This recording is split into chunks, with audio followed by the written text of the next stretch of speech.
आज के टाइम पे जो न्यूबॉर्न बेबीज़ हैं या ऐसे पेरेंट्स हैं जो अभी जिनका बच्चा दुनिया में आने वाला है, I would like to know this thing for them कि किस तरह से वो अपने बच्चे के लिए मेंटली प्रिपेयर हों और कैसे वो अपने बच्चों को एक strong foundation they since the day one when the child is born. Imagine एक माँ जो कॉन्स्टेंटली ओवर थिंकिंग करती है, इनसिक्योर है, कॉन्स्टेंटली मोबाइल पे रहती है, ना अपने हेल्थ का ध्यान रखती है, ना वर्कआउट करती है, ना खुद हेल्दी खाना खाती है, दूसरों के साथ में कंपैरिजन में, इनसिक्योरिटी में है, क्या वो मदर बच्चे को अपना 100% दे पाएगी? Versus a mom who is healed, who meditates, who journals, who reads good books, who listens to good podcast, who is spiritually inclined, अपने वर्क में भी बहुत एम्बिशियस है, अपना काम पूरे अच्छे इंटेंट के साथ में कर रही है, घर में एक पॉजिटिव एनवायरनमेंट है, हस्बैंड के साथ में एकदम यूनाइटेड रह के she is raising the child. ऐसी माँ अगर बच्चा रेज कर रही है versus a mom who is insecure, कैसा दोनों बच्चा रेज होगा? फैमिली में अगर पेरेंट्स के बीच में किसी तरह का कॉन्फ्लिक्ट है या डिफरेंस ऑफ ओपिनियन है, बच्चा उसको इम्बाइब कर रहा है, कहीं ना कहीं अब्जॉर्ब कर रहा है, उसको किस तरह से मैनेज कर सकते हैं? और अगर हम उसकी इंटेंसिटी समझना चाहें, उस बच्चे के ऊपर किस हद तक उसका असर पड़ रहा है? बहुत deep, more than we can even think of. जो बच्चा कॉन्स्टेंटली पेरेंट्स के फाइट में ऐसे एनवायरनमेंट में रेज हो रहा है, वो बच्चा कॉन्स्टेंटली फियर मोड में जाता है। उसका इमोशनल ब्रेन, उसका एमिगडाला फियर सिग्नल्स उसके ब्रेन में कॉन्स्टेंटली भेजता रहेगा, और वो मेरे बच्चे के लैंग्वेज को, एकेडमिक्स को, सोशल स्किल्स को, ओवरऑल परफॉर्मेंस, उसकी पर्सनैलिटी, कॉन्फिडेंस, सेल्फ एस्टीम, सबको इम्पैक्ट करेगा। पेरेंट्स आर थिंकिंग कि हम तो स्ट्रिक्ट पेरेंट्स हैं, हमारा बच्चा कुछ गलत कर ही नहीं सकता, and it is said strict parent raise the biggest liars. सो ऐसा नहीं है कि बच्चा ने कुछ गलत करना बंद कर दिया है, बस बच्चा ने बताना बंद कर दिया है। गलत तो कर ही रहा है। सो 3 years से मैं बच्चे को प्राइवेट पार्ट्स बताना स्टार्ट करूं, touch is good touch, bad touch introduce करूं। जैसे ही बच्चा थोड़ा और बड़ा होता है तो मैं उसको एज रेलेवेंट पीरियड्स और ये सब इंट्रोड्यूस करूं, और थोड़ा बड़ा होता है तो सेक्स के बारे में मैं बच्चे को बताऊं। सो एज रेलेवेंट मैं बॉडी अवेयरनेस के बारे में बच्चे के साथ में कॉन्स्टेंटली कम्युनिकेट करती रहूं।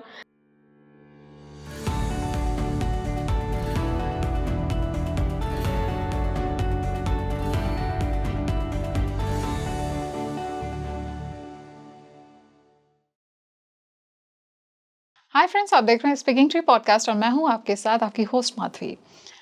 हमने अध्यात्म के बारे में बात की है अक्सर, लेकिन क्या आपको पता है अध्यात्म का एक बहुत ही यूनिक एस्पेक्ट पेरेंटिंग भी है, क्योंकि आज जो हमारे सामने बच्चा है वही कल को जाकर के लीडर बनेगा, वही कल को जाकर के पेरेंट्स भी बनेंगे और वही जाकर के एक देश को, एक समाज को आगे बढ़ाएंगे। जो बड़े बड़े महापुरुष और संत हमारे सामने होते हैं वो भी कभी ना कभी एक चाइल्ड, एक न्यू बॉर्न बेबी थे, और उन्होंने भी उन सारी स्टेजेस को एक्सपीरियंस किया है जो हमने कभी अपने बचपन में एक्सपीरियंस किया था और आज हमारे बच्चे एक्सपीरियंस कर रहे हैं। ये पॉडकास्ट अगर आपकी प्लेलिस्ट में आया है, आपकी नज़रों के सामने आया है, इसका मतलब है कि आपको डिवाइन सॉल्यूशंस मिलने वाले हैं अपनी प्रॉब्लम्स के। हमने इसमें डिस्कस किया है कि एक चाइल्ड की साइकोलॉजी कैसे वर्क करती है, किस तरह से हम अपने बच्चे की इमोशनल इंटेलिजेंस को बढ़ा सकते हैं, एट द सेम टाइम उसकी इनोसेंस को ना हैम्पर करते हुए कैसे हम अपने बच्चे के साथ में एक इमोशनल कनेक्ट बिठा सकते हैं।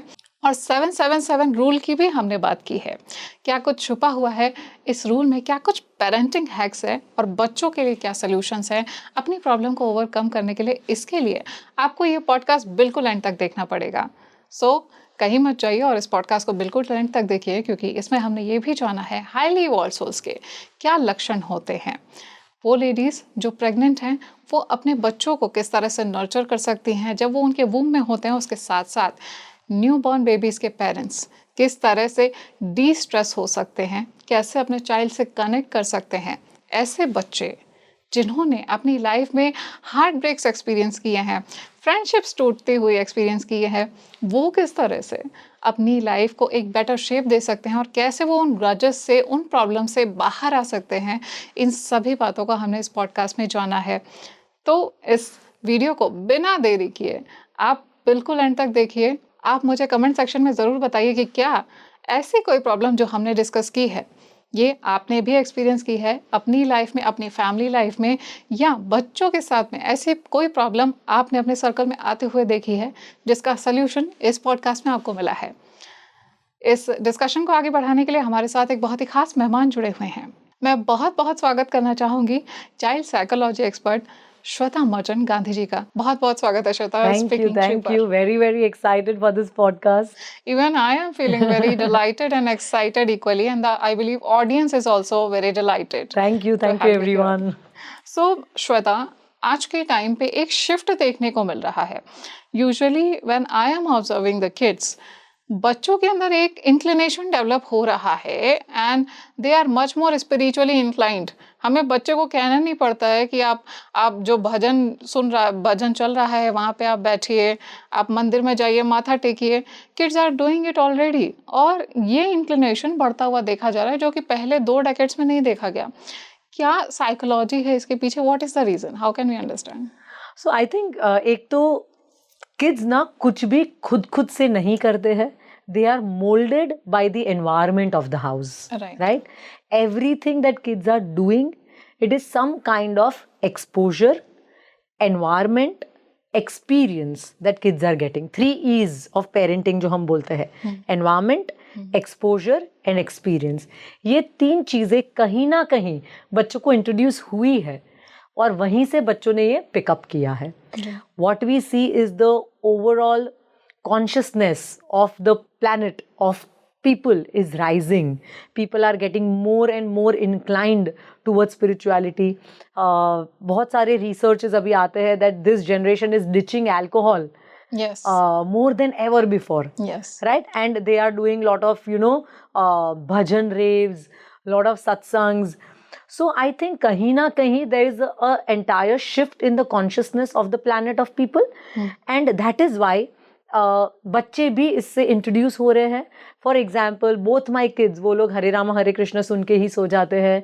वो लोग सुबह उठ के अफर्मेशंस करते ही है. मेरे घर पे शाम को पूरा कॉन्स्टेंटली भजन चलता ही है. So all of this is because मैंने ऐसा एनवायरनमेंट और ऐसा एक्सपोजर बच्चों को दिया है, इसीलिए उनमें ये स्पिरिट आती है. राइट? सो अगर हम बोले कि क्या बच्चे खुद से ये चीज़ें की तरफ इंक्लाइन हो रहे हैं, नो. ये कहीं ना कहीं बच्चों को ऐसा एक्सपोजर और एनवायरनमेंट मिल रहा है थ्रू पेरेंट्स, और इसीलिए बच्चे इंक्लाइन हो रहे हैं. And let me tell you, बच्चे जितना अर्ली ईयर्स में ये सारी चीज़ों से, मेडिटेशन से, स्पिरिचुअलिटी से इंट्रोड्यूस होंगे, उतना ज़्यादा इमोशनली रेगुलेटेड होंगे. उनका अटेंशन बढ़ेगा, फोकस बढ़ेगा, उनका मेंटल क्लैरिटी बढ़ेगा, उनका एक एक ठहराव आएगा बच्चों में, which is really going to help them a lot in their career, in their academics, in their social relationships, communication.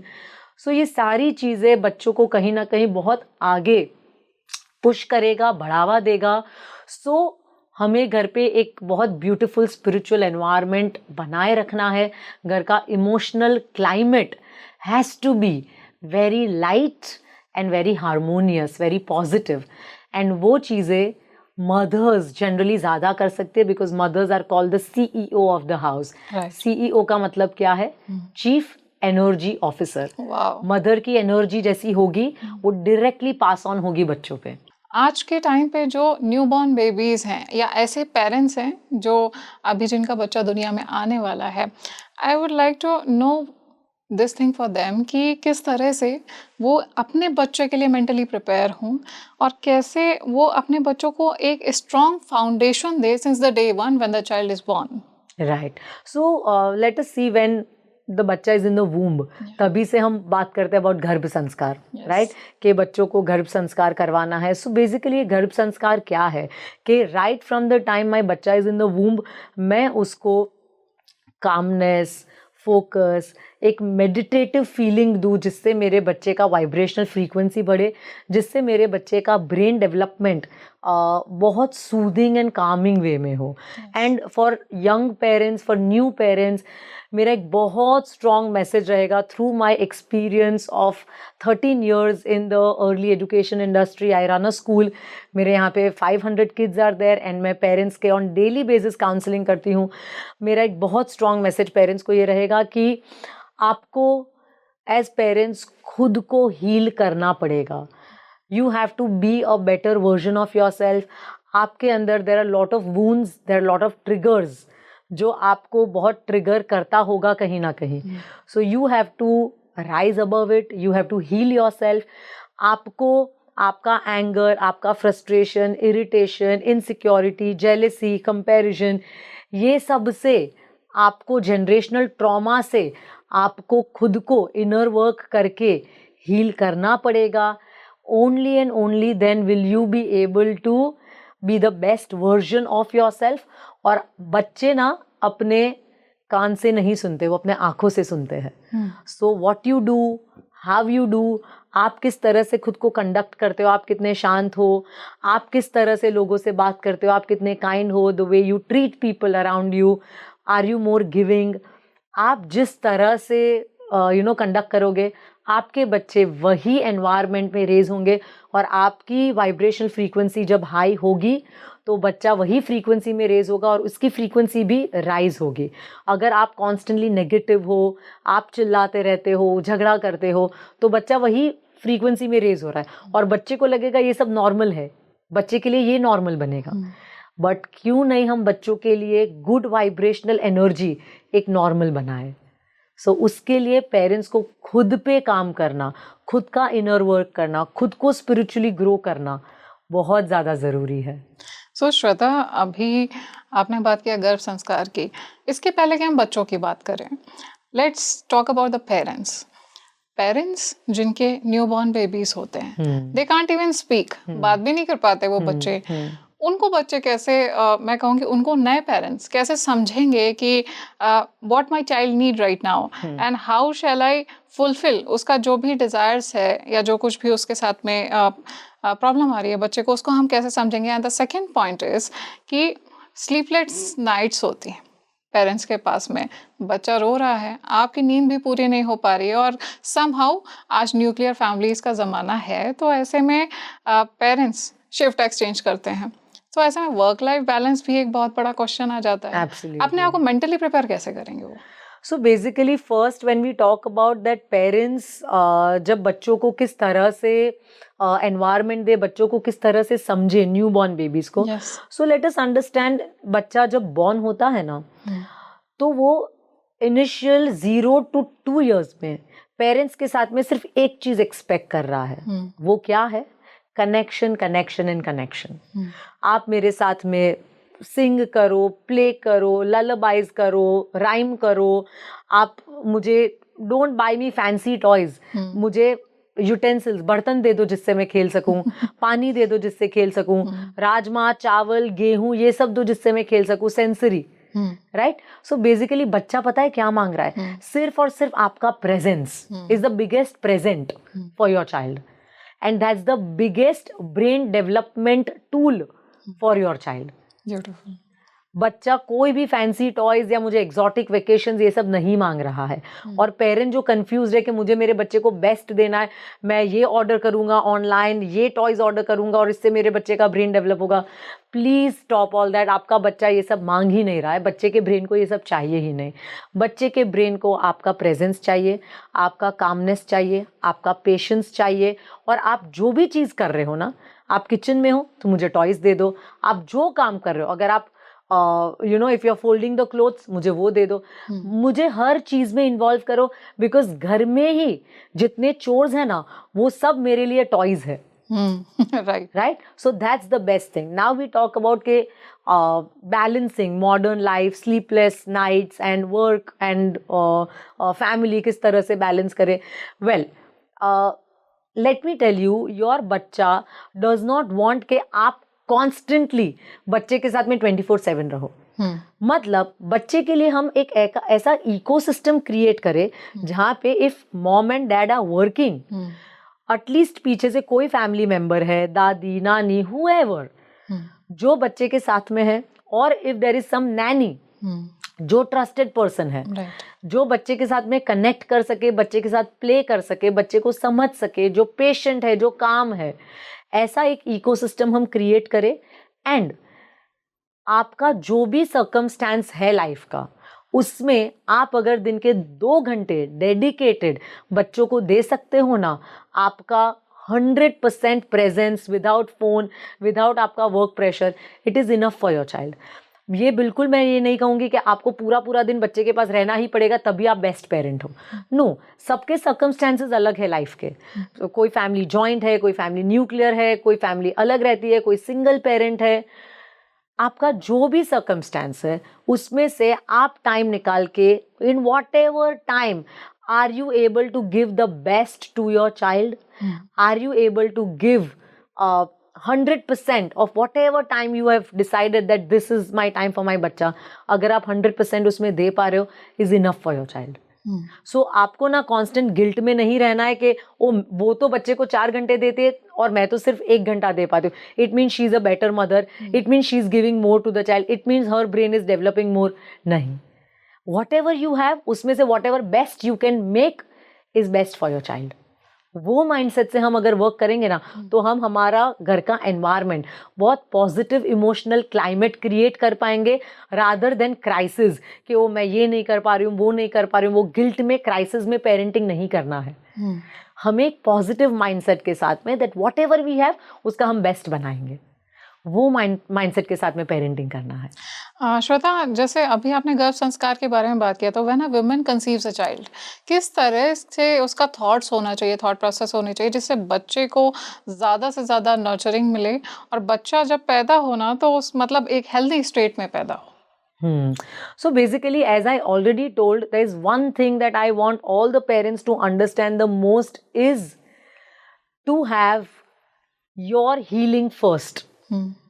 Because आप जब अपने इमोशनल वूंड के साथ में बच्चा रेज करोगे ना, आप एक फ्लॉड बच्चा ही एक रेज करोगे। Why? Because you yourself, your mindset is so skewed, it's so you are in a delusional world where you think you are giving your best, but you are constantly operating from your own triggers. Right. Imagine एक माँ जो constantly overthinking करती है, insecure है, constantly mobile पे रहती है, ना अपने हेल्थ का ध्यान रखती है, ना वर्कआउट करती है, ना खुद हेल्दी खाना खाती है, दूसरों के साथ में कंपैरिजन में, इनसिक्योरिटी में है। क्या वो मदर बच्चे को अपना 100% दे पाएगी? Versus a mom who is healed, who meditates, who journals, who reads good books, who listens to good podcast, who is spiritually inclined, अपने वर्क में भी बहुत ambitious है, अपना काम पूरे अच्छे इंटेंट के साथ में कर रही है, घर में एक पॉजिटिव एनवायरनमेंट है, हस्बैंड के साथ में एकदम यूनाइटेड रह के she is raising the child. ऐसी माँ अगर बच्चा रेज कर रही है versus a mom who is insecure, कैसा दोनों बच्चा रेज होगा? Right?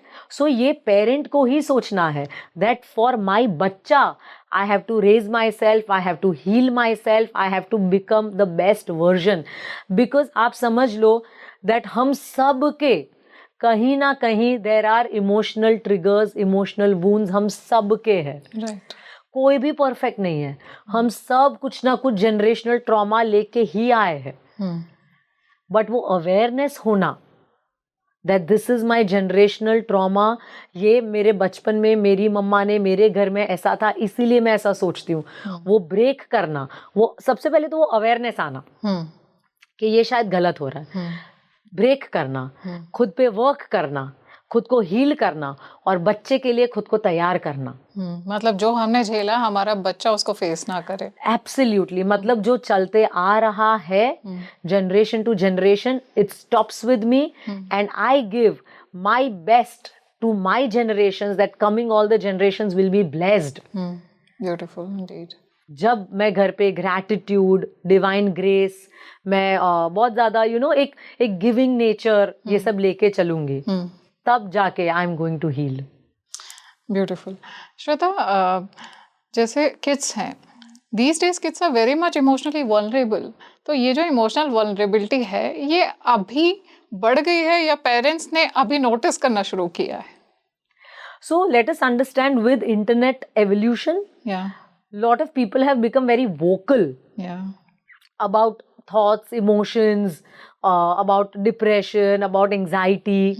So mental state has been discussed a lot these days, right?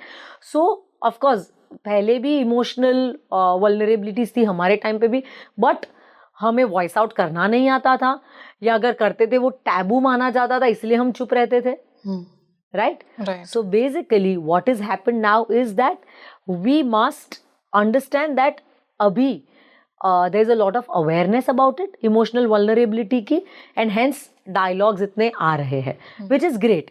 We welcome the dialogues. And for me to answer कि ये जो emotional vulnerability है क्या ये सही है या you know it is just blown out of proportion, well you know what, बहुत हद तक ये इमोशनल वल्नरेबिलिटी जो हम बात करते हैं ये बहुत अच्छा है, because when you talk about it you actually get solutions and you heal also. But बहुत सारी बार ना हम जनरली कैजुअली एंजाइटी, डिप्रेशन जैसी बातें कर देते हैं, right? So which is also wrong. And honestly for you to heal yourself आपको भी कुछ इनर वर्क करना पड़ेगा. If you are going through something, Yes. you talk about it, but you also take an action. सिर्फ बैठे रहने से या फिर सिर्फ सोचने से आप हील नहीं हो सकते. You have to take some action where you work out, where you know associate yourself with some spiritual activities, where you do some seva, where you are involved in some good reading, good listening to good podcast, जहाँ पे आप खुद को वो situation में से बाहर निकाल रहे हो through your good karma, through your conscious actions, right? Otherwise you will always be you know the subject to मेरे साथ ऐसा हो गया, ओ अब मैं क्या करूं, oh now my life is gone. उसका तो कोई सोल्यूशन ही नहीं है. फिर you have to help yourself, and only when you help yourself will you be able to help your family and the generations. Shweta, एक बच्चा घर पे भी रहता है and then at a very tender age वो schools में भी चले जाते हैं, प्री स्कूल्स में चले जाते हैं. उनके अराउंड जो एनवायरनमेंट होता है उसका इफेक्ट बच्चे की साइकोलॉजी पे कैसे पड़ता है? लेट मी टेल यू, बच्चे के ब्रेन पे, बच्चे के माइंडसेट पे सबसे बड़ा इम्पैक्ट, इन्फ्लुएंस हमेशा फैमिली का ही होना चाहिए. बच्चे बाहर जाएंगे, वो लोग they will meet hundreds of people, Yes. they will learn good things, they will learn bad things, वो बहुत कुछ एक्सप्लोर करेंगे. Yes. बट फैमिली का इन्फ्लुएंस हमेशा बच्चे की लाइफ पे बहुत ज़्यादा स्ट्रॉन्ग होना चाहिए, सो दैट ये सारे जो गुड और बैड इन्फ्लुएंसेस है वो बच्चे की लाइफ से निकल जा सके. फैमिली में अगर पेरेंट्स के बीच में किसी तरह का कॉन्फ्लिक्ट है या डिफरेंस ऑफ ओपिनियन है, बच्चा उसको इम्बाइब कर रहा है, कहीं ना कहीं अब्जॉर्ब कर रहा है, उसको किस तरह से मैनेज कर सकते हैं? और अगर हम उसकी इंटेंसिटी समझना चाहें, उस बच्चे के ऊपर किस हद तक उसका असर पड़ रहा है? बहुत deep, more than we can even think of. जो बच्चा कॉन्स्टेंटली पेरेंट्स के फाइट में ऐसे एनवायरनमेंट में रेज हो रहा है, वो बच्चा कॉन्स्टेंटली फियर मोड में जाता है. उसका इमोशनल ब्रेन, उसका एमिगडाला फियर सिग्नल्स उसके ब्रेन में कॉन्स्टेंटली भेजता रहेगा, और वो मेरे बच्चे के लैंग्वेज को, एकेडमिक्स को, सोशल स्किल्स को, ओवरऑल परफॉर्मेंस, उसकी पर्सनैलिटी, कॉन्फिडेंस, सेल्फ एस्टीम सबको इम्पैक्ट करेगा. So it is very necessary that as parents आपको ये मैच्योरिटी लाना पड़ेगा कि बच्चे के सामने we are one unit, we are one team. You will have your difference of opinion, but always make sure to resolve it peacefully after your kids have gone to school. आप बात करो, because बात करके ही बात बनेगी. आप अगर सोचोगे कि हम बच्चे के सामने एक दूसरे को साइलेंट ट्रीटमेंट देंगे, बच्चे को कुछ समझ नहीं आता, kids are very smart. Yes. Kids absorb your energy more than your words. Yes. And your energy does not lie. If father is being sarcastic or taunting the mother, or if mother is passing some sly comment to the father, बच्चा ये जरूर समझेगा. समझते हैं बच्चे. बिल्कुल समझते हैं, 100% समझते हैं. आपको लगता है बहुत छोटा है, इसको कुछ समझ नहीं आता. योर बच्चा is absorbing your energy very very strongly. Even the silent treatment. Even the silent treatment. Understand. Absolutely. घर का एक light positive emotional energy versus घर में एक heaviness, बच्चा दोनों energies बहुत beautifully समझेगा. And this parents themselves will vouch for के हाँ मैम, जब हम घर में एकदम हार्मोनियस होते हैं तब हमारा घर पूरा एकदम हल्का एंड एकदम light and beautiful and positive लगता है. और थोड़ा भी हमारे बीच में अगर कलेश होता है तो वो समझ आ जाता है बिकॉज पूरा घर का एनर्जी एकदम हैवी हो जाता है. यस. सो श्वेता, बच्चे जैसे बाहर भी जाते हैं, बाहर की दुनिया से भी इंटरेक्ट करते हैं after reaching a certain age, वहाँ पे उनके कुछ एनकाउंटर्स होते हैं. विद इन दैट एनकाउंटर्स अगर कुछ नेगेटिव एनकाउंटर्स है जिसमें बच्चा डिस्कम्फर्ट फील कर रहा है, बट आई सी वो अपने पेरेंट्स के सामने एक्सप्रेस करने पे कहीं ना कहीं उसके अंदर एक फियर है, एक एंग्जाइटी है, उसके लिए पेरेंट क्या कर सकते हैं कि बच्चा उनसे शेयर करे? उसके लिए ना सबसे इम्पोर्टेंट है कि आप बच्चे के साथ में कनेक्टेड रहो. So we have this global parenting movement, what we call is connection before correction. Yes. And ये इतना साइंटिफिक इन नेचर है बिकॉज इसमें आप बच्चे के साथ में जितना कनेक्ट करोगे, बच्चा का brain releases oxytocin which is the bonding hormone and बच्चा कोऑपरेट्स विद यू. मतलब मैं बच्चे को कनेक्शन दे रही हूँ और बच्चा मेरे से कोऑपरेट कर रहा है. It's a two way street, right.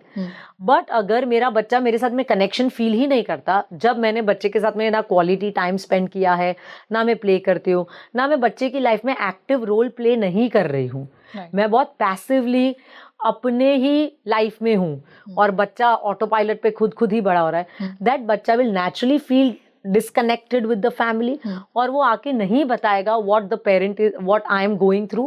Parent को नहीं ओपनली बता सकेगा. Also in lot of cases ये हो सकता है कि बच्चा इज फीलिंग दैट फियर कि अगर मैं कुछ बोलूंगा तो मम्मा डांट देगी. मैंने पहले बताया था और मुझे पापा ने तो मार दिया था, धमकी दी थी, बाथरूम में बंद कर दूंगा, पुलिस में दे दूंगा. बच्चा is not feeling comfortable to open up. तो ऐसे केस में बच्चा क्या करेगा? बच्चा अंदर अंदर ही खुद ही अपने पास ही रखेगा सारी चीजें. एंड ऐसे केस में kids never connect with the parents. बच्चे जो भी गलती कर रहे हैं वो खुद करते रहेंगे, वो लोग इमोशनल टर्मोइल में ऐसे फंसेंगे एंड पेरेंट्स आर थिंकिंग कि हम तो स्ट्रिक्ट पेरेंट्स हैं, हमारा बच्चा कुछ गलत कर ही नहीं सकता. And it is said strict parent raise the biggest liars. सो ऐसा नहीं है कि बच्चा ने कुछ गलत करना बंद कर दिया है, बस बच्चा ने बताना बंद कर दिया है. गलत तो कर ही रहा है. Kids, parents have to be very very open, welcoming to the kids because बच्चे गलती करेंगे, टीनेजर्स और ज्यादा गलती करेंगे, रेबेल बनेंगे और ज्यादा ऐसी चीजें करेंगे कि वो खतरों के खिलाड़ी बनेंगे. Because teenage brain is wired to behave that way. तो क्या करे ऐसे केस में? क्या आप कॉन्स्टेंटली स्ट्रिक्ट रहोगे? नहीं करो नहीं करो, वो लोग नहीं करेंगे आपके सामने, आपके पीछे से सब करेंगे. So be very open. You have that bond with your child जहाँ पे वो ओपनली आके आपको बता सके. And be open. आपको आपका माइंडसेट बहुत ज्यादा एक्सपैंड करना पड़ेगा, खोलना पड़ेगा. राइट. आपको वो एक इमोशनल खुद को रेज करना पड़ेगा that my kids are going to do this, they are going to sneak out in the night, they are going to go out, meet friends, they are going to have boyfriends, girlfriends. I have to be open, I have to strike an open dialogue, I have to have healthy communication with my child.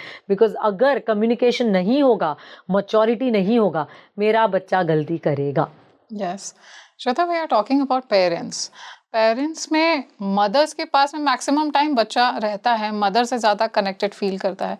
Fathers की क्या responsibility है and how they should be aware of their action जिससे उनके बच्चे पे कोई गलत असर ना पड़े और बच्चा उनके साथ भी एक कनेक्ट फील करे? Correct. So lot of times we see that बच्चे को रेज करने का एक emotional burden falls on mother only generally. Yes. Right. Which is wrong. A बच्चा is 50-50 responsibility in terms of nurturing. Fathers को लगता है 50-50 रिस्पॉन्सिबिलिटी कैसे होता है? Mother is nurturing and father is providing. But it does not work that way. Nurturing की ही 50-50 responsibility है. राइट? बिकॉज बच्चे के ब्रेन को जितना मदर से एक इमोशनल लव कनेक्ट मिलता है, फादर से उतना ही logical, confidence, adventurous kind of love मिलता है, यस, राइट? एक सॉलिड स्ट्रॉन्ग लव, मम्मा से एक सॉफ्ट लव मिलता है, राइट? सो फादर्स का रोल इक्वली इंपॉर्टेंट है, and it is a very sad plight that fathers think कि हम प्रोवाइड करते हैं, हम ऑफिस जाते हैं, हम बच्चों की फीस पे करते हैं, हम खाना घर में लाते हैं. इट मीन्स मैं ऑफिस से आके I will just scroll my phone and I will not do anything. But mother and father का 50-50% रोल है in nurturing the kid, and there is no other way to it. It's in fact the good news that बहुत सारे Gen Z parents, fathers are so actively involved in parenting, because we see at my school जब PTMs होते हैं तब fathers बहुत सारे big number में fathers आते हैं to attend the PTMs, and it is so delightful कि fathers को बच्चों के बारे में इतना सब पता, इतना अवेयरनेस है. In fact, I travel half the month, I'm traveling, but my husband is taking care of the kids when I'm away. Beautiful. And he is contributing 50-50 to parenting, and I can see that in my kids. मेरे बच्चे इतने independent है, emotionally intelligent है. Why? Because they get father's love, they get mother's love, they get independence, because lot of times we are traveling, so they are independent also. Even मैंने तो ये भी देखा है श्वेता कि fathers they are also sharing the household chores these days. और बच्चे भी कहते हैं कि if you are washing the dishes, let me do it also. Absolutely. Yeah. So बच्चों के लिए as I said that they don't listen with the ears, they listen with the eyes. Yes. बच्चों ने जो देखा है वो normalize हुआ है उनके लिए. Yes. Father making their breakfast, father feeding them, father getting them ready. बच्चों के लिए normal है. And जब मेरा बच्चा देख रहा है कि मेरा father ये कर रहा है, so बच्चा भी बड़ा होके यही चीज करेगा. When they are seeing their fathers. Today fathers are so much into fitness. They are into eating healthy, they are into what is morally right, what is integrity. तो ये सारी चीजें बच्चा ऑलरेडी इतने बेस लेवल पे देख रहा है, इतने अच्छे अच्छे वैल्यूज. सो बच्चा is imbibing all of this, and this is raising generation so beautifully. इतना सॉलिड जनरेशन रेज हो रहा है because parents are solid people. Shweta, these days single parenting का एक कॉन्सेप्ट भी आ गया है. सो सिंगल पेरेंट जो है, बी इट अ मदर और अ फादर, वो किस तरह से अपने बच्चे को नर्चर कर सकते हैं, considering they have to maintain the work life balance also, और बच्चे को भी नर्चर करना है. Correct. So let us understand single parenting अभी बहुत ज्यादा we see because people are opting out of toxic marriages. Yes. Or because of any reason that they have been single. मैं आपको चाइल्ड ब्रेन के point of view से बताऊंगी. Child brain ये नहीं समझता कि I am raised bye 1 parent, 2 parent और 3 पेरेंट्स. चाइल्ड ब्रेन यही समझता है, is my emotional cup being fulfilled. बच्चा यही देखता है. अगर मेरा इमोशनल कप फुलफिल हुआ है, it means I am happy, I am emotionally stable. Then वो एक पेरेंट कर रहा है या 2 पेरेंट कर रहा है, उससे फर्क नहीं पड़ता है. And also it really matters because जब बच्चा कोई क्राइसिस में होता है ना, फॉर एग्जाम्पल बच्चा is longing for some kind of love, और वो लव उसको नहीं मिला है. अब क्या कर सकते हैं? नहीं मिला है, नहीं है लाइफ में, what can you do about it? Crisis है बच्चे के ब्रेन में, और बच्चे के ब्रेन में जो क्राइसिस है उसका सल्यूशन क्या है? Emotional resilience. ये बच्चे इमोशनली बहुत ज्यादा स्ट्रॉन्ग बन जाते हैं. व्हाई? बिकॉज कुछ चाहिए, नहीं मिल रहा है, तो क्या करना है? स्ट्रॉन्ग बनना है. ऑप्शन नहीं है कोई. For example, if we see the example of Jasprit Bumrah, his father passed away when he was 5-year-old. He was raised by a single parent. And look, today he is a national treasure. Yeah. Right? Indeed. Why? Because what doesn't kill you makes you stronger. Shweta, I see regarding the single parents, अगर वो अपनी job भी maintain कर रहे हैं, बच्चे के लिए वो प्रोवाइडर भी हैं, नर्चरर भी हैं, इन दैट केस उनके आगे कोई फाइनेंशियल क्रंच आ जाता है या ऐसी कोई प्रॉब्लम आ जाती, बच्चा जिद कर रहा है कि मुझे आप ये टॉय दिलाओ और whatever my requirements, you have to fulfil that. उस पेरेंट के लिए what is the right course of action जिससे बच्चे का दिल भी ना टूटे और वो नर्चर भी हो सके और एक कनेक्शन भी हैम्पर ना हो। Absolutely. So I'll give you my personal example. अगस्त से 3 साल का था जब we were in Hamleys और उसको एक रेड कार चाहिए थी एंड एकदम जिद पकड़ ली कि मुझे चाहिए ही। 2 दिन पहले उसके पापा ने उसको एक कार दिलाई थी, सो ऑब्वियसली मैं नहीं दिलाना चाहती थी उसको वो car. And he was rolling on the floor crying that I want that car. दूर से ही is telling me you are a bad mumma. वहां पे 50 लोग थे, some of them knew me also कि ये Shweta Merchant child psychology expert, उसका बच्चा देखो, bad mumma. Does that make my child bad? No, not at all. Does that make me a bad parent? Absolutely not. सो इसका क्या सोल्यूशन है? Number one, when your child is demanding anything, we validate that I know बच्चा that you want this. Validation. Right? That I know, I understand that you want this. So that child will think कि मुझे सुना जा रहा है। हाँ. Right? Validation मिला. Number 2, drawing a boundary. You just got a car 2 days back. So today we cannot get this. So मैंने एक boundary hold कर दी कि आज तो नहीं मिलेगा. Number 3, we cannot take it today, but on your birthday you will definitely get this.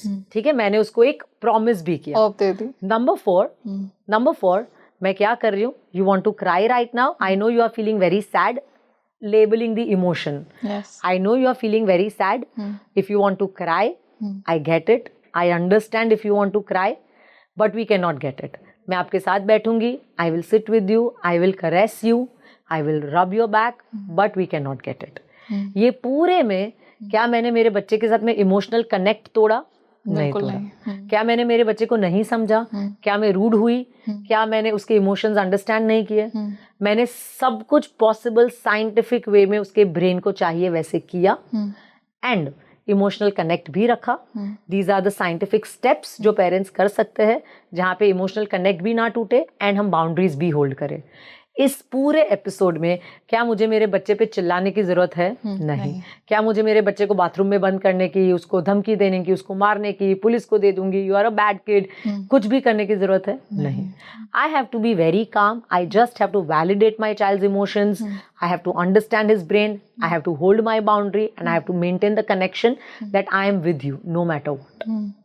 So at the same time, child felt understood and he was listened also. Yes. Your parent is listening. Yes. तो आप अगर parent हैं और आपका बच्चा भी इस तरह की सिचुएशन में आता है तो उसको किस तरह से डील करना है, जैसे श्वेता जी ने बताया, इसको ज़रूर आप अप्लाई करके देखिए and I am sure you will get the solution और एक कनेक्ट आपके और बच्चे के बीच में स्पेशल बॉन्ड ज़रूर फॉर्म होगा। Also one more thing that I would suggest is कहीं पे भी ऐसी जगह पे जाने से पहले, for example if you are going to toy store, so पहले से ही आप रूल समझा दो, हम यहाँ पे इस चीज के लिए जा रहे हैं और हम ये चीज लेने वाले हैं, anything extra you can explore the store और आप मुझे बताओ आपको क्या क्या अच्छा लगा, we will schedule to buy that.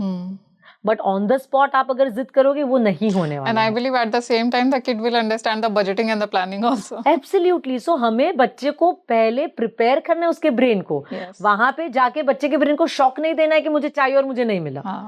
मैं अगर बच्चे को for example I am taking him to a store to buy swimming cap, तो मैं उसको बोल के जाती हूँ हम स्विमिंग कैप लेने जा रहे हैं, आपको कुछ भी और चाहिए आप सिर्फ एक्सप्लोर करो, you tell me what you like and then हम उसका प्राइस चेक करेंगे, हम देखेंगे कि हमें कौन से मंथ में हम ले सकते हैं इसको, बजटिंग प्लानिंग। बच्चा ही खुद बोलेगा कि नहीं मम्मा नेक्स्ट मंथ में हम ये लेंगे तो उसके बाद में हम ये ले सकते हैं। And this is practically happened with me. मैं अगस्त्य को ले गई हूँ डीकैथलॉन में, it's a sports store and he has seen 2-3 kids crying during summer break and he's telling me मम्मा इनके पेरेंट्स ने इनको घर से रूल्स नहीं समझाया। वो सामने से मुझे बोल रहा है 4 साल का बच्चा कि इसके पेरेंट्स ने लगता है इसको रूल्स नहीं समझा इसीलिए वैसे रो रहे हैं, और वो मेरे साथ में सब कुछ एक्सप्लोर कर रहा है विद नोइंग दैट मुझे नहीं मिलने वाला है ये।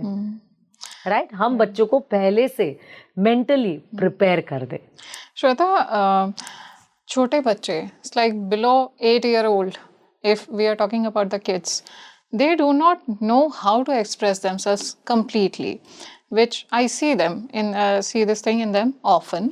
So ऐसे में जैसे we see POCSO or these sort of cases, if someone is trying to do some harm to the child, बच्चे को हम किस तरह से तैयार करें कि वो वोकल हो और इस तरह की जो इंसिडेंट्स हैं बच्चे के साथ में ना घटे। Correct. So basically, ये body awareness starts from a very young age, and it is very age relevant also. So 3 years से मैं बच्चे को private parts बताना start करूँ, touch is good touch, bad touch introduce करूं.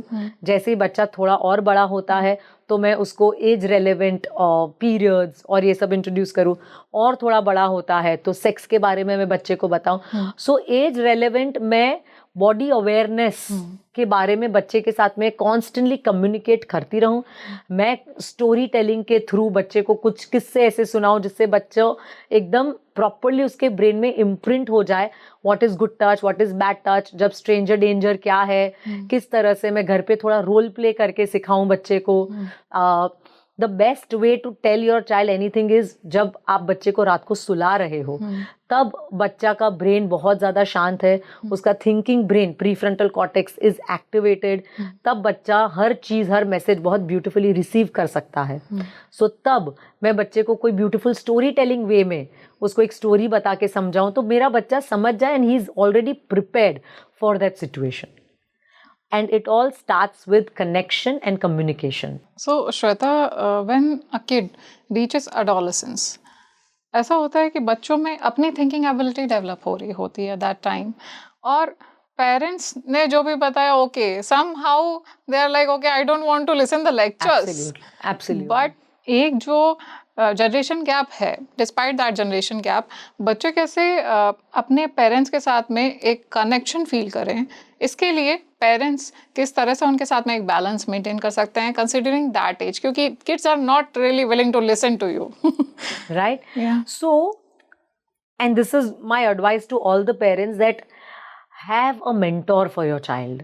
Okay. As kids grow up na, जैसे they are 12 plus, Yes. have a mentor for your child.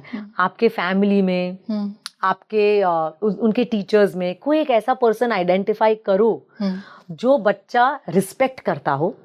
बच्चा is fond of them, they respect them, they look forward to talking to them. Because parents no matter कितने भी educated हो, कितना भी बोलते ना घर की मुर्गी दाल बराबर. Yes.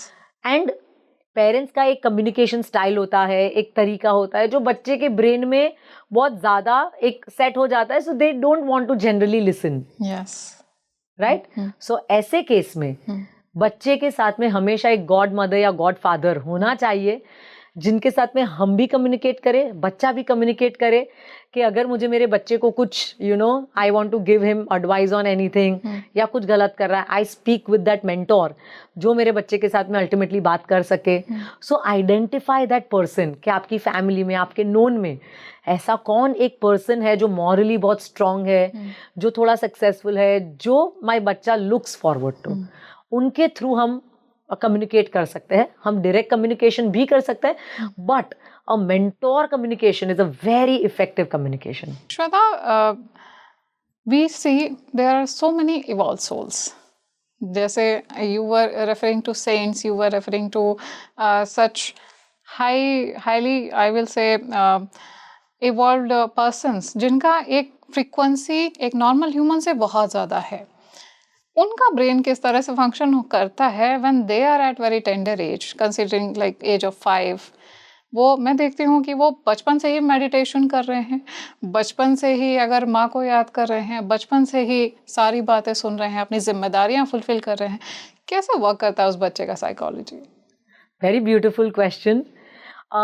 So see, we all are born with some kind of karmic अपना डेट बोलो, बैगेज बोलो और कार्मिक इम्प्रिंट बोलो.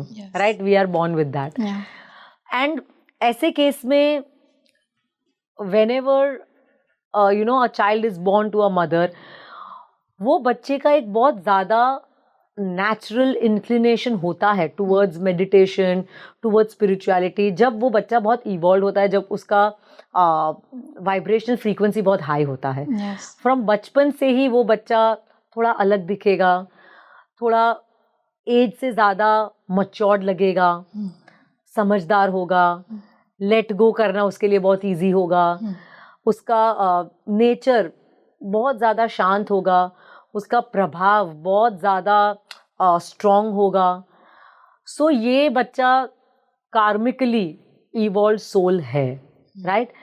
एंड हम अपना वाइब्रेशनल फ्रीक्वेंसी कैसे रेज कर सकते हैं और ऐसे बच्चों को कैसे हेल्प कर सकते हैं, by keeping them close to nature, by practising gratitude घर पे, उनको अच्छे गुरुजीज या कोई अच्छे मेडिटेटिव कैंप्स में इंट्रोड्यूस करे, जहाँ पे काइंडनेस, सेवा, ये सब मेरा बच्चा ज़्यादा कर सके, बिकॉज ये सोल आया है टू गिव, और ये सोल को देना ही है। तो हमें चैनल्स क्रिएट करने हैं कि ये सोल कहाँ से दे सके। एंड जब ऐसे इवॉल्व सोल्स होते हैं ना, they are very satisfied souls, right, क्योंकि उन्होंने सब कुछ उनके सोल ने देख लिया है materialistically, fame wise, so they are not greedy और hungry for anything, they are just very satisfied. तो उनके लिए सेवा के चैनल्स हम और बढ़ाए, हमारे घर में ही हम एनवायरनमेंट थोड़ा स्पिरिचुअल बनाए in terms of gratitude practicing, mantra chanting, good books reading, good podcast सुनना, अच्छी स्टोरीज, अच्छी कहानियाँ सुनना, लोगों को हेल्प करना, बहुत ज़्यादा शोर ना करके हम जितना अपने आजू बाजू अंडर प्रिविलेज को जितना हेल्प कर सके, उसके लिए हम बच्चे को एक माध्यम दें। So that will be the duty of the parents of highly evolved souls. Shweta, मैंने ये देखा है जो टीनेजर से अबव एज ग्रुप के बच्चे हैं, it's like we see gen Zs these days, they are somewhat young adults, we call them young adults, and उनको देखते हुए अगर समझने की कोशिश की जाए, क्योंकि वो बच्चा बड़ा हो गया है, डिसीजन मेकिंग पावर डेवलप हो गई है, कहीं ना कहीं वो अपने पेरेंट्स से कम्प्लीटली, मैं देख रही हूँ, एक बहुत ही वास्ट डिस्टेंस पे है। और अगर ऐसा कुछ हो गया उस बच्चे के साथ में जिसने एक बहुत ही हैवी इम्प्रिंट छोड़ दिया है बच्चे के ब्रेन पर, उसको किस तरह से हैंडल कर सकते हैं?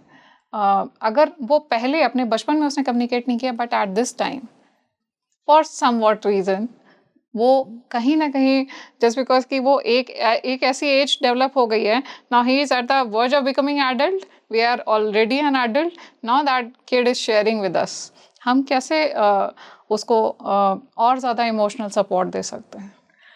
वेल, सो अगर पेरेंट्स ने बचपन से ही कम्युनिकेशन, कनेक्शन स्ट्रॉन्ग रखा है, तो ये प्रॉब्लम थोड़ा कम अकरेंस में आएगा। But and also see at every age आपका पेरेंटिंग स्टाइल चेंज होगा।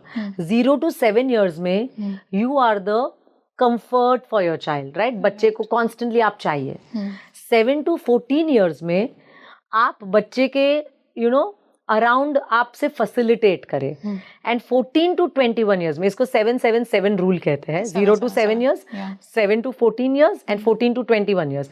So 14 to 21 years is the time जहाँ पे आप मेंटोर इंट्रोड्यूस करें बच्चे को, और आप अपना कम्युनिकेशन स्टाइल कंप्लीटली चेंज कर दे, जहाँ पे बच्चा is more like a friend to you, where you're openly communicating, you're sharing your college stories, the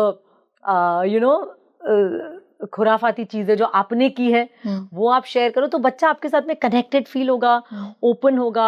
आप बच्चे के साथ में कुछ एडवेंचर एक्टिविटी कर रहे हो, आप बच्चे के साथ में maybe you go on a long drive, और you go on a fitness retreat, और you go on a gym session.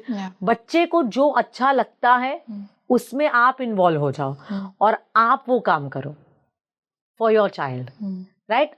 इसी तरह से आप बच्चे के साथ में कम्युनिकेशन स्ट्रॉन्ग रख पाओगे। Otherwise teenagers are hardwired to cringe around the parents. They don't like parents. Yes. No matter how awesome you are. In their heart, they will love you, but on your face, they are going to slam the doors to you. Yes. And you have to be prepared for that. And it's not them, it's their entire brain is changing. The wiring of the brain is changing. And hence, they are doing what they are doing. Yeah. So you have to understand them, that it is their phase. It is, we all were wild and crazy teenagers, right? Yes. We all were. Right? We all hated our parents at some point. Right. So our children will also do the same. पर ये चीज पूरे ये phase में we keep calmness, we have lots of patience with our children, we keep loving them, we keep communicating with them, we keep our connection with them, and we keep trying to be relevant to them. that is going to help you. Shraddha, talking about the kids and their studies, हमारी तरफ से एक बच्चे के ऊपर जो pressure पड़ रहा है to secure the good marks, to secure the higher marks, ये क्या बच्चे की एक इमोशनल वल्नरेबिलिटी को बढ़ा रहा है? How can we handle it? So basically हम जो प्रेशर डालते हैं ना बच्चों पे to score good marks, it is any kind of pressure never helps a child. Everything that will help a child is your calm presence, never pressure. Yeah. Meaning, I remember from my days when I was in my 12th grade, when I was appearing for my boards, my mom, she never pressured me. And मैं बाकी सारी moms देखती थी जो बच्चों के पीछे लगी रहती थी, ट्यूशन आना, छोड़ना, ये करना, डिस्कस करना, मेरे बच्चे ने ये किया, and my mom was least interested. So that made me sit on the driver seat के बॉस. अपनी मम्मा ड्राइवर सीट पे नहीं, अपनी मम्मा तो बैक सीट पे है. मतलब अपने को ही ड्राइव करना है, ज्यादा responsible. So that made me very responsible, that made me very resilient, कि जो करना है खुद के बलबूते पे ही करना है. My mom never pressured me. That also added a lot of positive responsibility कि भाई मुझे तो कोई ऐसा प्रेशर नहीं है, अगर मुझे जीतना है तो खुद की खुशी के लिए जीतना है, मम्मी को खुश करने के लिए जीतना है. मुझे कोई मम्मी को प्रूव करने के लिए मुझे नहीं जीतना है, तो मेरे पे कभी वो प्रेशर नहीं था. And that worked so beautifully with me that आज की डेट में अगर मेरा बच्चा कुछ गलत करके आता है और मुझे बोलता है ना, आई टेल हिम, जो भी है बच्चा मुझे ऑनेस्टली आके बोलना, आई नेवर स्कोल्ड यू. और वो मुझे आके बोलता भी है, मम्मा आप मुझे डांटोगे तो नहीं ना. I never will scold you Agastya, you know that. I will always guide you, क्या राइट है क्या रॉन्ग है, because as a mother it's my duty to guide you. Because मैं अगर गाइड नहीं करूंगी तो कौन करेगा आपको? क्या आपको बाजू वाली आंटी आके गाइड करेगी? क्या आपको वो गाइड करेगा, वो गाइड करेगा? कोई आके कुछ नहीं बोलेगा. It is my duty to tell you, so I will tell you. But उसमें भी राइट करना, रॉन्ग करना, action will be yours, because आपका जो एक्शन होगा उसका रिजल्ट आपको ही फेस करना है. सो बेसिकली हम बच्चे का मॉरल कंपस इतना स्ट्रांगली एक्टिवेट करें कि बच्चा अपने मोरालिटी पे आगे बढ़े, ना कि पीपल प्लीजिंग में या पेरेंट प्लीजिंग में. Very beautifully put Shraddha, I must say. And मुझे लगता है कि ऐसी अप्रोच अगर पेरेंट्स अपनी लाइफ में बच्चे के लिए इम्बाइब करेंगे, so parenting will become much more easier for them. Absolutely. And also it's बच्चे के लिए पूरा जर्नी इतना प्लेजेंट हो जाता है. And it's a journey of grit, जहाँ पे मैंने मेहनत की, मैंने अचीव किया, मैं जीती, और ये सब मैं खुद के इनर कंपस से किया, मैंने कोई एक्सटर्नल प्रेशर से नहीं किया. सो पूरे जर्नी में मैं कितना ग्रो किया मैंने. I was gold medalist in economics, solo state highest in the history of Gujarat. Beautiful. And with zero pressure. मैं खुद के लिए करती थी ये सब क्योंकि मजा आता था. वाओ. मम्मी ने कभी नहीं बोला कि तुझे फर्स्ट आना है, कितना पढ़ती है अभी छोड़ दे. Mumma used to tell me that and I am like no no no, मुझे करना पड़ेगा. That made me so much resilient. So हम जितना छोड़ते हैं ना, बच्चा उतना पकड़ते हैं. और हम जितना पकड़ के रखेंगे ना, बच्चा छोड़ देगा कि नहीं करना, कितना प्रेशर है. सो अननेसेसरी प्रेशर क्रिएट करने से नहीं हमें करना बचना चाहिए. सो श्रद्धा, बच्चे के लिए उसकी इमोशनल इंटेलिजेंस बढ़े, एट द सेम टाइम उसकी इनोसेंस भी क्रम्बल ना हो और वो खुल करके हमारे साथ में कनेक्ट कर पाए, इसके लिए अगर हम देखें holistically for all age groups, हम क्या कर सकते हैं? सबसे बड़ा एक टेक्निक जो है is name it to tame it. मतलब whatever emotions you are feeling, you learn to name the emotion. For example, I'm feeling jealous right now. Yes. I'm feeling angry right now. और मैं वो practice करूँ और मैं मेरे बच्चे को भी सिखाऊं इमोशनल वोकैबुलरी. बिकॉज मैं जितना इमोशनल वोकैबुलरी मेरे बच्चे को सिखाऊंगी, उतना मेरा बच्चा will be able to use different emotions. That right now I am feeling this, and if I can name it, I can tame it.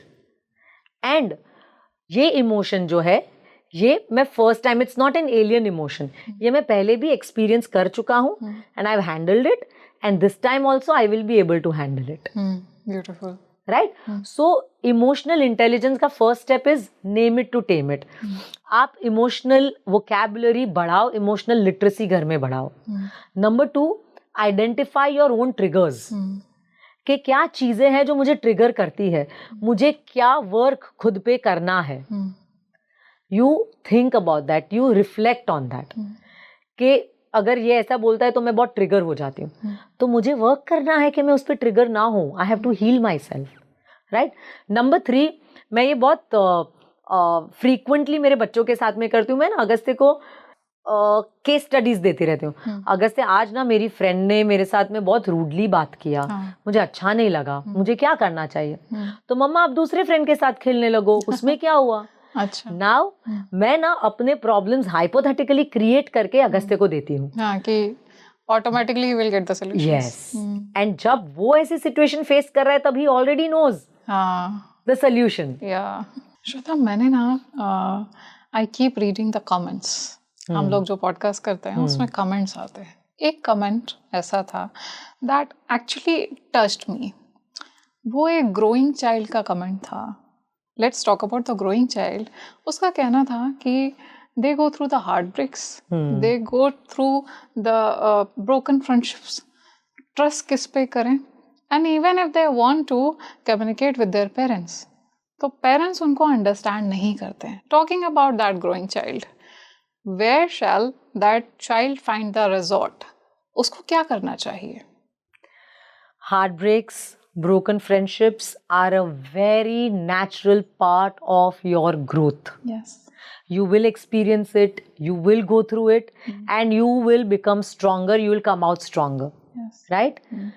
And इसके लिए you have one friend with whom you can talk, जिसके साथ में at least एक ऐसा friend हो जो थोड़ा मच्योर हो, जो आपको प्रॉपरली गाइड कर सके. And if not, parents, open communication रखो, बच्चे को गाइड करो, नेविगेट करो. एंड इफ पेरेंट भी नहीं है, honestly talking to a therapist, it really helps. And हमें ना, therapy should be for everyone. Yes. It should not be even for me, even for you, because कहीं ना कहीं we all go through some self doubts, some emotions which are unhealed. Yes. तो हम कैसे खुद को वो इमोशन से सेव करें? Right. By taking therapy. Even people are holding the grudges inside. Absolutely. And they just unintentionally they are not willing to let go. और उन्हें पता नहीं होता है कि क्यों वो इतना anxious feel कर रहे हैं, इतनी सारी anxiety feel कर रहे हैं. Absolutely. Yeah, that's So सबसे पहला तो पेरेंट का रोल है कि आप प्लीज बच्चे को समझो, ओपन रहो, कम्युनिकेट करो. टीनेजर है, उनके साथ में आप एक फ्रेंड बन के रहो, ओपनली कम्युनिकेट करो. If not, you have a friend. If not, please take therapy, because therapist is going to decode this and help you. आपका ब्रेन वो बहुत ब्यूटिफुली डीक्लटर कर देंगे एंड एक क्लियर थॉट प्रोसेस लाएंगे. Because when you are going through heart break, when you are feeling those heavy emotions, उसका release जरूरी है. And it's just a matter of time. Yes. You will come out of it. Because brain, your body, your brain memory, your body memory, बहुत सारा वो उसमें involve है. Yeah. तो it's आप तुरंत you can't come out of it. You will take 3 weeks to 3 months to come out of it, but eventually तो आप आने ही वाले हो बाहर. Right. बट वो फेज में आपको हाथ पकड़ने के लिए कोई एक साथी चाहिए. वो या तो आपका फ्रेंड हो, पेरेंट हो, या फिर थेरेपिस्ट हो. श्वेता, बच्चों के अंदर स्ट्रेस एंड एंग्जाइटी ये सब भी देखने को मिलता है. क्या इसमें मेडिटेशन जैसे टेक्निक्स वर्क करती? What a beautiful question. 100%. 100%. Nothing works like meditation. Meditation is for everyone. And जितने लोग मेडिटेट करते हैं ना, आप उनका ऑरा देखोगे, आप उनका पर्सोना देखोगे, जो कामनेस देखोगे, जो उनका क्लैरिटी देखोगे, जो उनके चेहरे पे ग्लो देखोगे, अलग होता है वो. एंड मेडिटेशन लिटरली आपके मन में जो इतने सारे थॉट्स आते हैं उसको शांत कर देता है. It helps you focus on important thoughts. आपके जो अनइम्पॉर्टेंट थॉट्स है उसको वो फेड अवे कर देता है. एंड अगर आप 1-1 घंटा मेडिटेशन नहीं करो तो चलेगा, बट एटलीस्ट 5 मिनट्स आप दिन के मेडिटेशन को दोगे ना, आपकी जिंदगी बदल जाएगी literally. And I have experience the magic of meditation. सिर्फ 5 मिनट कपाल भाती करो, अनुलोम विलोम करो, डीप ब्रीदिंग करो, ओमकार करो, and see how your life changes. Shraddha, talking about the kids, जैसे अभी हमने बात किया हर एज ग्रुप के बच्चों की. अब बच्चे जो एम्बिशियस है, अपने गोल को अचीव करना चाहते हैं, they want to secure higher marks, वो किस तरह से अपनी प्लानिंग करें ताकि उनका जो गोल है उसको वो अचीव कर सकें? Just an advice for them. I think सबसे पहले ना आपको बहुत ज़्यादा डी क्लटर होना पड़ेगा. डी क्लटर मीनिंग जो चीज़ें अनइम्पॉर्टेंट है उसको cut cut cut cut cut करो. You pick 3 most important things in your life. आप उसको प्रायोरिटाइज करके उसके अराउंड आपका डे डिज़ाइन करो. एंड मोस्ट इम्पॉर्टेंट, आपको हेल्दी प्रैक्टिसेस करनी है. हेल्दी प्रैक्टिसेस में क्या आएगा? On daily basis. And this is what all the successful people in this world, top 90% successful people in this world, they do it. They wake up early, they sleep early, they eat clean, they work out, they read, they listen to good podcast, they journal. So ये सारी practices अगर आप करोगे ना, you are already in the 5% club. Top 5% club में आप already हो अगर आप इतना ही कर रहे हो तो. Incredible. Right? It's just about, it's never about those big things that you do in life. It's about consistent, small, daily practices. Beautiful. Shraddha, a final message for our audience, including the parents and the children who are looking forward to you for the guidance and listening to us very keenly. बहुत ज़्यादा आशाओं के साथ वो इस discussion को सुन रहे हैं. वो किस तरह से अपनी लाइफ को एक स्पिरिचुअल टर्न दे सकते हैं सो दैट उनका लाइफ ना सिर्फ मॉनेटरली ग्रो करे और प्रॉस्पर हो जाए, सक्सेस वो अचीव करे, बल्कि उसके साथ साथ एक स्पिरिचुअली भी वो एक एनलाइटेंड सोल बन जाए. किस तरह से वो कर सकते हैं? So it's not the, you know, big things that in your life that will make you. It is your small daily practices that will make you who you are in the long run. Waking up early, reading good books, listening to good podcasts, journaling, working out, eating clean, hydrating, sleeping early, meditating. इतनी ही चीज़ें अगर आप कर लोगे ना, you are already a winner, you are already succeeding in life. Because ये सारी चीज़ें जो मैंने बताई, ये आपका मॉनेटरी सक्सेस डिफाइन करेगी, spiritual success, emotional wellness, mental health and your spiritual contribution also. हर चीज़ में, and more than anything, this will also help your entire family grow. So अगर आप इतनी चीज़ें कर लोगे ना, and 3 months of constant practice of this, it will already change your life. And I will be so grateful अगर आप इतना कर सको. Make sure that you are on a journey to heal yourself, to become the best version of yourself for you and for your family. हमने बच्चे जब born किए, remember, love alone is not enough. You need to heal, you need to transform yourself, you need to be the best version of yourself, because your kids are not listening to ज्ञान that you are giving, they are just seeing you.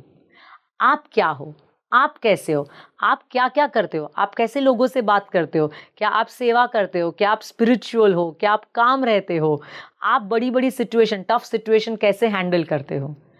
आप अगर ये सारी चीज़ें कर रहे हो, you are already winning in life. Thank you so much, Shraddha, Thank you. for such a beautiful and divine message. Thank you, And thank you. We are feeling so grateful to have you here on the show. Thank today. you. मुझे बहुत मजा आया आपके, honestly, the set of questions that you asked, they were so unique. And मैंने हमेशा बात की about, you know, child brain science, behavioral aspects, tantrums. But for the first time, I spoke about spirituality in parenting. And this is the topic which is very close to my heart, because I am also on a journey to grow spiritually. And it just, you know, comes together, because I what believe- I'm practicing and what you asked me, it just came together. It feels like a full circle. So thank you very, very much. I believe that this podcast, this episode will serve as a guide to the parents as well as to the children जिनको कहीं ना कहीं अपनी problems के solution नहीं मिल रहे थे और उनको इस पॉडकास्ट के थ्रू एक सॉल्यूशन जरूर मिलेगा. So Definitely. thank you so Thank much. you. Thank you so Gratitude. much.